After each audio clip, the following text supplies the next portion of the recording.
Apa jadinya jika pemuda polos ini tak mampu menandingi kehebatan master kungfu jahat satu ini, yang padahal dua negeri dan bangsa besar sangat berharap penuh padanya. Tanpa memiliki kehebatan kungfu apapun, akankah pemuda polos ini berhasil dengan segala jerih upaya anunya? Daripada penasaran, ya adalah bagaimana kisah perjalanan dan endingnya. Untuk itu tak usah berlama-lama, langsung saja siapin kopi udutnya dan sama-sama 1, 2, 3, semongko.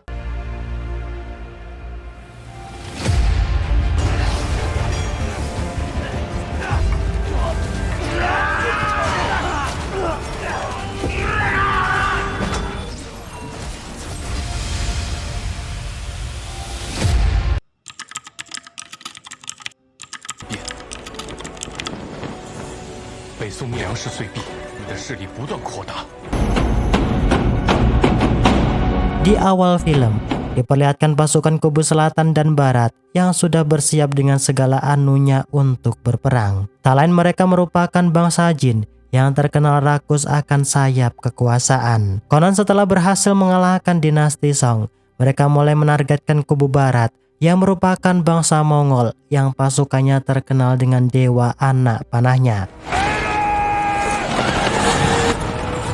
Dan di saat itulah kita disuguhkan perang dahsyat yang tak terhindarkan.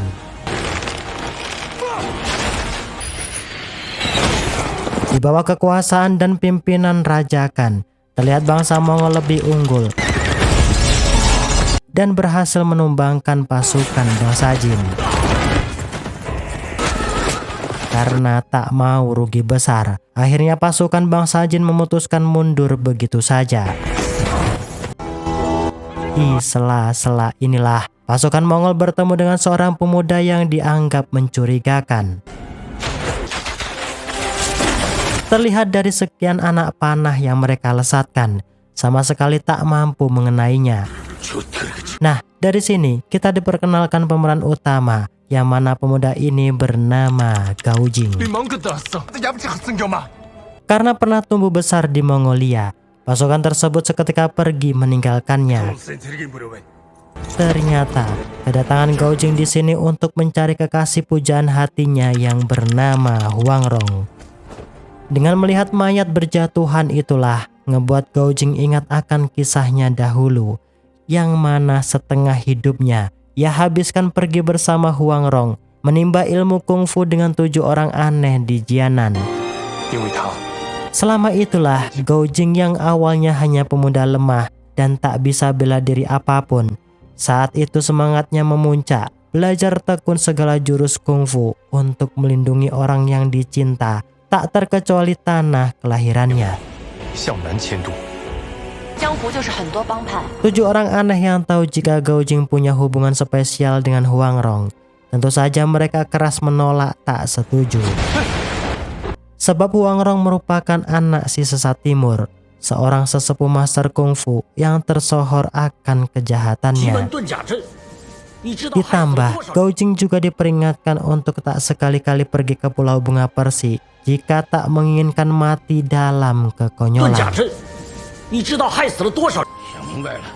Setelah 7 orang aneh ini pergi, di hadapan Gao Jing, Huang Rong mengejek ke-7 master tersebut sembari berkata tak terima jika ayahnya dituduh sebagai penjahat besar. Bahkan ia berkata jika 7 master tersebut tak memiliki kesaktian yang spesial. Tentu saja itu membuat Gao Jing hanya membuang waktu sia-sia saja. Nah, di momen inilah Huang Rong mengajak Gao Jing berguru dengan salah satu master terkenal dari 5 pendekar ternama. Ia dijuluki si Pengemis Utara yang memiliki kesaktian ampuh berupa 18 tapak penakluk naga. Singkatnya, akhirnya mereka ditemukan dengan si Pengemis Utara Hokigong. Selama dilatih, Huang Rong harus bersedia memasakkan Hokigong. Dengan itu, ia mau mewariskan semua jurus kanuragannya pada Gao Jing. Meski dinilai bodoh, nyatanya Gao Jing mampu menguasai 18 jurus tapak naga meski belum terlihat sempurna.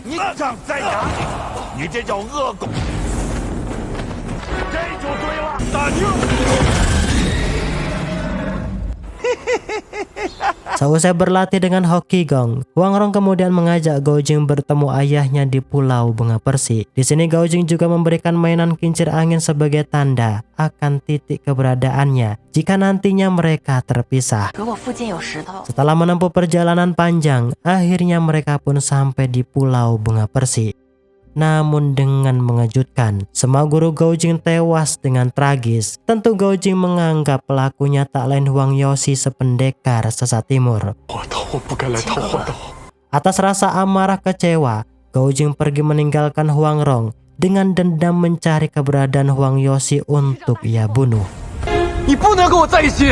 Scene kembali di masa sekarang, di mana Gao Jing menyesal melontarkan kata-kata kasar dan menuduh Huang Yoshi pembunuh semua gurunya. Tentu Gao Jing sudah mengetahui siapa pelaku di balik itu semua. Ya, dengan meletakkan kincir-kincir angin tersebut, ia berharap Huang Rong dapat mengikuti arah jejak kepergiannya. Karena sama-sama belum menemukan titik terang, dengan tiba-tiba Huang Rong dihadang si pendekar racun barat Ouyang Feng. Di kuil inilah Huang Rong dipletre untuk mengatakan keberadaan kitab 9 Yin. Kitab tersebut diincar Ouyang Feng karena menyimpan jurus rahasia kungfu paling ampuh. Tentu siapapun yang berhasil menguasainya, maka tak akan ada orang yang mampu menandinginya kembali. Meski di ujung maut, di sana Huang Rong malah menertawakan Ouyang Feng sebab pernah kalah bertarung dengan Gao Jing. Tak hanya itu, Huang Rong juga berkata, jika dirinya mati, maka tak akan ada orang lain yang hafal kitab 9 Yin selain dirinya. Merasa dipermainkan dan diremehkan, Ouyang Feng memanggil muridnya untuk memasang kalung kematian di leher Huang Rong. Yang mana kalung kematian tersebut berisikan bisa ular piton yang super mematikan. Huang Rong yang cerdik tak kekurangan akal. Ia berkata bersedia menerjemahkan kitab 9 Yin saat itu juga. Karena tak mau bocor halus didengar pengikutnya, Ouyang Feng seketika melesat menyuruh mereka semua pergi menjauh. Nah, di momen inilah Huang Rong gunakan untuk bisa kabur dari jeratan Ouyang Feng.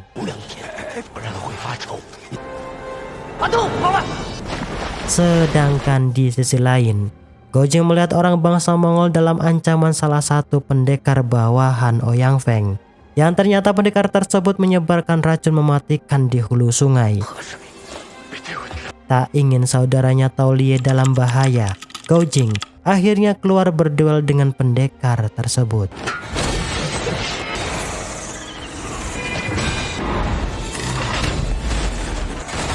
Meski memiliki jurus mematikan, namun pendekar tersebut sama sekali bukan tandingannya Gao Jing.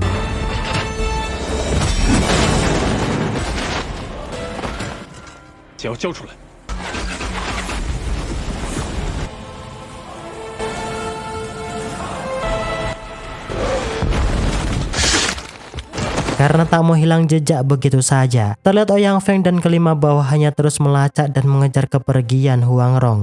Bahkan dengan murka, Ouyang Feng menghabisi pasukan jin akibat menghadang jalannya.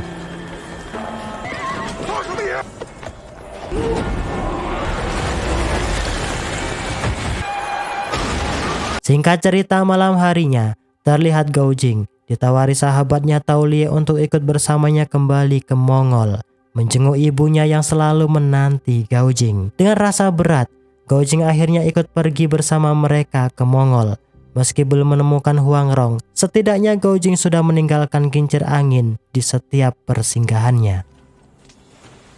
Dan benar saja, esok paginya Huang Rong yang tertatih-tatih lemas kembali semangat di saat melihat kincir angin buatan Gao Jing. Di sini kita juga diberitahu bahwa Gao Jing merupakan pemuda setia.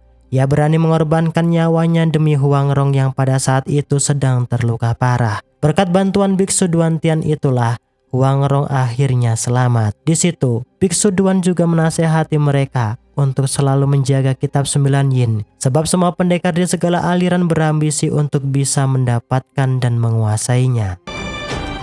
Dengan menunggangi kuda itulah Huang Rong akhirnya melesat menuju Mongol untuk bisa berjumpa Gao Jing. Melihat Gao Jing yang kembali, tentu membuat pemimpin Kan sangat senang.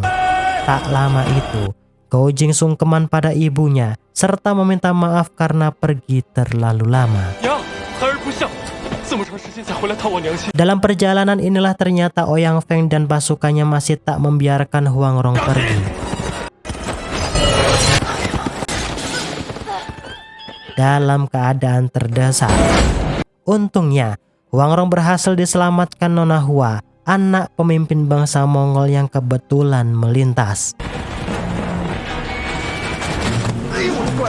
Karena tak ingin ambil resiko, mereka memilih menjauh dari sana.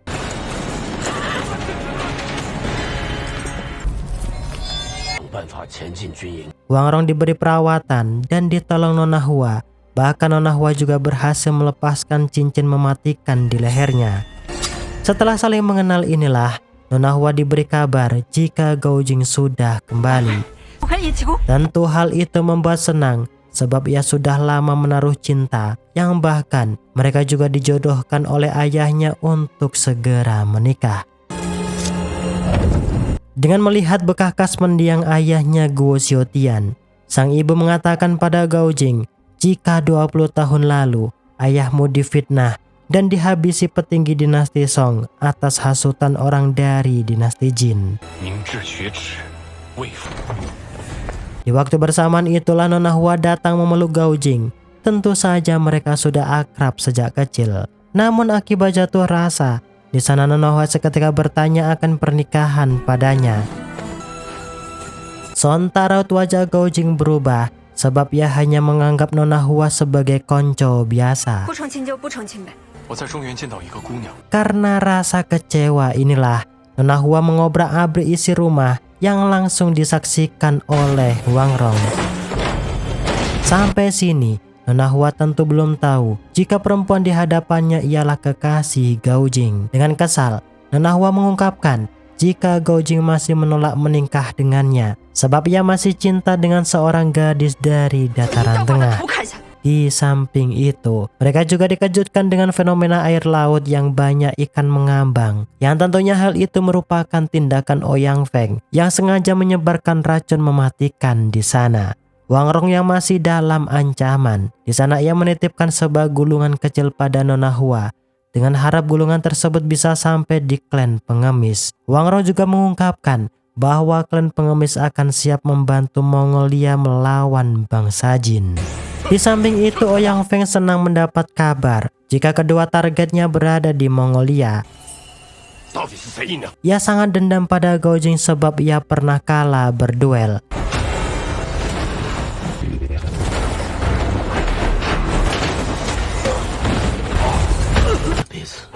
Tentu ia akan mengerahkan ajian ilmu auman kodoknya untuk menumbangkan Gao Jing.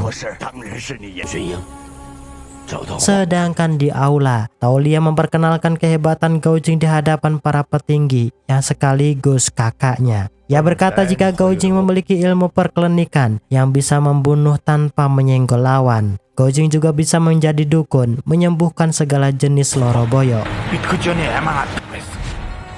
Demi membuktikan kehebatan tersebut, Kan menyuruh Gao Jing melihatkan kesaktiannya.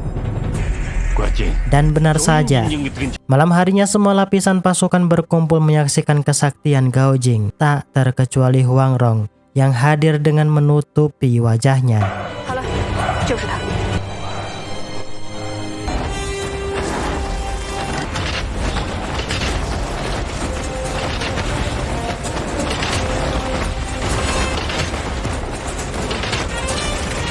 Bawahan Ouyang Feng tentu saja dibuat cut mental terhadap kesaktian Gao Jing saat ini, sebab ia secara sempurna sudah menguasai jurus 18 tapak penakluk naga.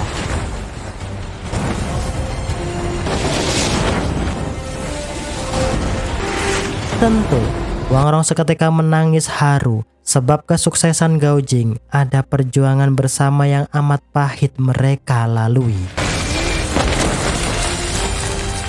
Melihat dengan kenyataan itulah, Kan tak lagi ragu dengan kesaktian Gao Jing. Di sana ia bertanya berapa banyak pendekar yang memiliki kesaktian seperti dirimu. Gaojing berkata, jika di dataran tengah terdapat 5 master ahli sesepuh bela diri, mereka si sesat timur Huang Yoshi, si racun barat Ouyang Feng, si pengemis utara Hoki Gong, si biksu tua Duan Tiande, serta Wang Chongyang. Setelah mengetahui itu semua, tiba-tiba salah satu pasukan melapor jika pasukan perbatasan banyak yang tewas diserang pasukan bangsa Jin secara tiba-tiba. Karena merasa diremehkan, kan berteriak untuk lebih memperketat keamanan.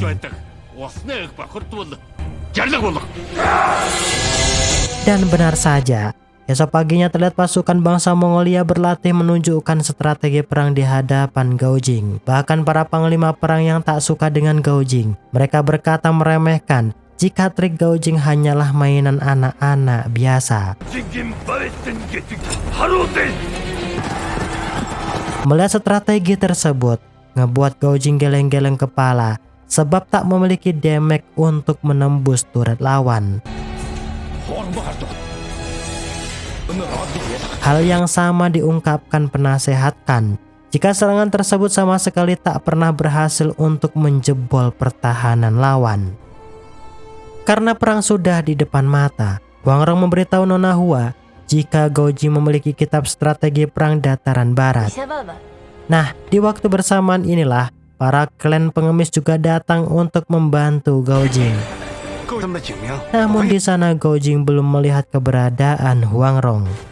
Dengan mode senyap, Huang Rong sebagai pemimpin klan mendatangi mereka untuk dapat merahasiakan keberadaannya. Dirinya tak ingin menjadi beban Gaojing, sebab perang sudah di depan mata, ditambah Ouyang Feng si racun barat juga mengintainya. Di samping itu, Nona Hua kembali menghampiri Gaojing dan kembali menanyakan keseriusannya. Karena lelaki tak mau selalu didesak, Gaojing akan berkata terus terang di hadapan Raja Khan bahwa ia menolak perjodohan tersebut. Yang bahkan Gaojing berkata akan kembali bersama ibunya di dataran tengah setelah usai peperangan ini. Di momen ini Nona Hua juga baru sadar jika wanita yang selalu bersamanya ialah kekasih Gaojing. Setelah Nona Hua bertanya akan kitab strategi perang padanya. Singkat cerita, malam harinya Gaojing dan para geng pengemis mulai menyusun strategi perang untuk meratakan bangsa Jin. Di balik itu, telat Huang Rong membantu Gaojing memahami kitab strategi perang, yang hal itu membuat Gaojing makin penasaran jika Huang Rong tak jauh dari keberadaannya. Nah, dalam kesunyian malam inilah Nona Hua seketika datang mengajak Huang Rong berduel secara jantan. Tentu ia menerima tantangan tersebut, yang seketika mengeluarkan senjata favoritnya yang berupa tongkat pemukul anjing. Tentu saja Nona Hua dibuat terkejut sebab semua serangannya dapat dengan mudah dipatahkan Huang Rong. Nah, di momen inilah dengan tak diduga Huang Rong terkejut melihat Ouyang Feng yang tiba-tiba datang.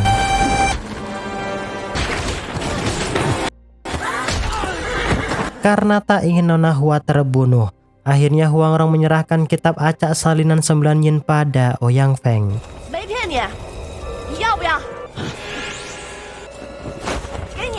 Di sini, Nona Hua bertanya, kenapa Huang Rong masih bersembunyi tak mau bertemu Gaojing. Ia menjawab, jika kehadirannya akan menciptakan masalah baru, ditambah kedua kakak Nona Hua yang tak suka terhadap Gaojing. Huang Rong juga mengatakan jika dirinya dan klan pengemis akan pergi dini hari meninggalkan Mongolia. Dalam pikiran yang suntuk inilah, Gaojing kembali berpamitan pada ibunya untuk mencari Huang Rong, wanita yang ia cinta. Bahkan ia juga meminta izin di hadapan Khan untuk pergi ke dataran tengah sementara waktu. Dalam kepergian Gaojing inilah, pasukan Mongol yang berada di camp selatan banyak dihabisi pasukan bangsa Jin kembali. Tentu Khan marah besar sambil memerintahkan pasukan untuk siap berperang. Kali ini Khan akan memerintahkan untuk langsung menyerang titik ibu kota negara jin. Namun permasalahannya, mereka harus melalui jalur negara Song untuk dapat tiba di sana. Khan memberi titah jika negara Song tak memberi jalan, maka sekalian digempur saja. Sedangkan di sisi lain, klan pengemis mendapatkan kabar jika negara Song menolak bangsa Mongol melintasi wilayahnya. Tentu saja hal itu menciptakan gejolak api yang mau tak mau Song harus berhadapan dengan Mongolia. Kabar itu pun sampai di telinga Gaojing. Sebagai tanah dan rumah kelahirannya, tentu Gaojing tak akan membiarkan pertempuran itu terjadi. Bahkan di hadapan Khan, Gaojing menolak sebagai komandan pemimpin pasukan untuk meratakan negaranya sendiri.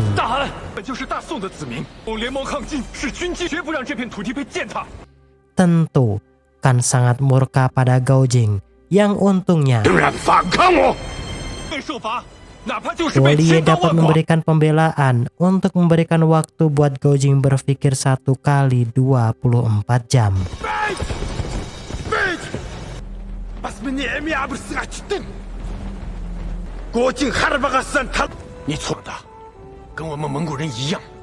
Karena tak ada jalan keluar, tentu saja Gaojing berencana pergi meninggalkan Mongolia bersama ibunya. Sang ibu yang bangga punya anak berbakti.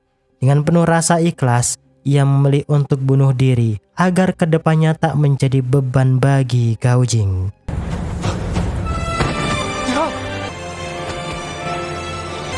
Melihat kenyataan itu tentu saja membuat Nona Hua terbayang penuh salah. Nah, di sini Nona Hua menghantarkan Gaojing keluar dari Mongolia untuk menuju dataran tengah, membumikan ibunya di negeri Song.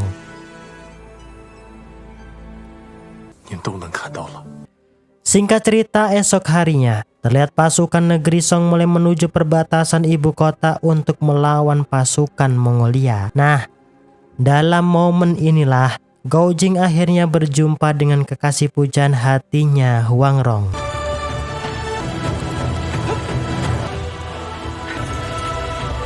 Dengan bersatu dan penuh strategi yang matang, Huang Rong dan Gaojing akan ikut parti dalam perang tersebut. Dan benar saja, saat bangsa Mongol siap dengan segala anunya, yang hal itu ngebuat pasukan negeri Song kocar-kacir merinding ketakutan. Di sana, utusan Mongol mencoba kembali bernegosiasi agar negeri Song bisa memberikan ia jalan menuju bangsa Jin. Namun dengan tiba-tiba, 3 utusan tersebut dibabat habis oleh Ouyang Feng yang saat itu kejiwaannya sudah sakit efek mempelajari kitab 9 yin. Dan benar saja, saat kekuatan Ouyang Feng naik dengan drastis, yang hal itu ngebuat pasukan Mongolia banyak yang tumbang.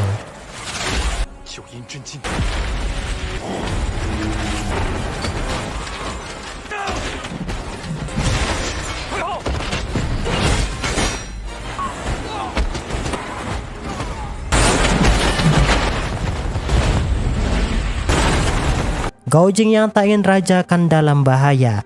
Saat ia melesat menunggangi kuda demi menghentikan Ouyang Feng.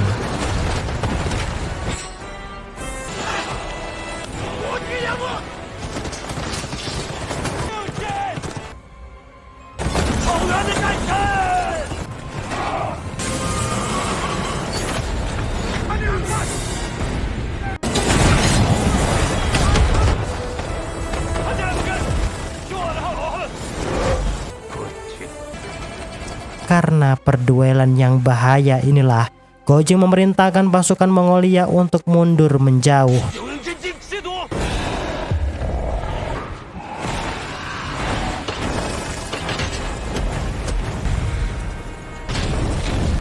Dan benar saja, Gaojing sempat dibuat terpental menerima damage besar kekuatan Ouyang Feng.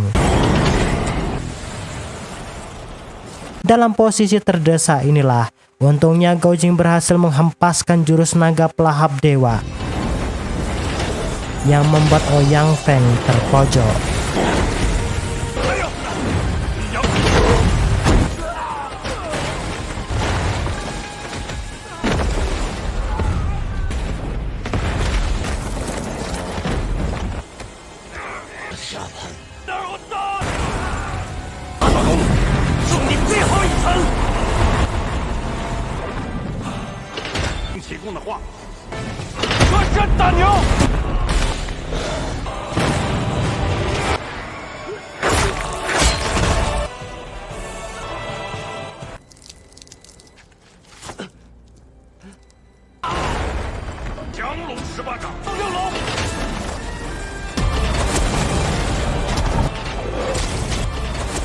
Melihat peluang tersebut, pasukan negeri Song mulai menyusun siasat untuk melesatkan serangan.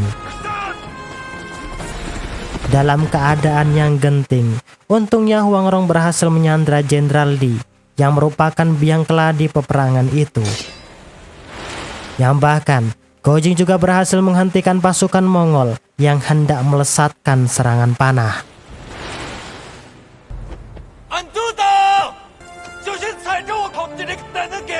Di momen itu, Raja Kan juga menemui Gou Jing untuk bisa membukakan jalan menuju bangsa Jin. Namun hal itu tetap tak diperbolehkannya. Gou Jing menilai akan menimbulkan banyak nyawa warga Song yang tak bersalah berguguran. Bahkan di sini Gou Jing berhasil meluluhkan hati Raja Kan Mongolia dengan berkata bahwa seorang raja yang agung yang memiliki kekuatan tiada tanding dalam sejarah tidaklah harus berdiri di atas tulang belulang dan air mata para janda.